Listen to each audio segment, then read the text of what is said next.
guys, welcome back to this channel. In this video, I'm going to show you how to change the time zone in Google Sheets.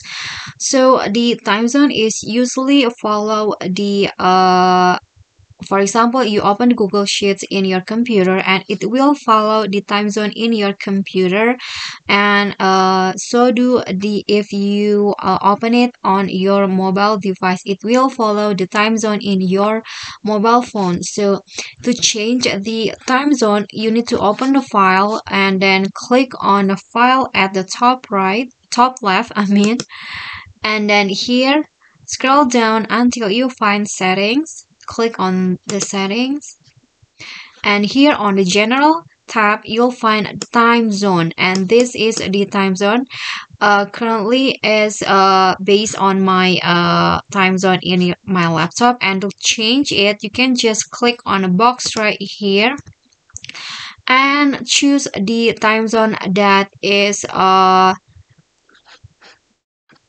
you like. For example, I want to change it into GMT plus 7 Jakarta. Click on it and then click on save and reload.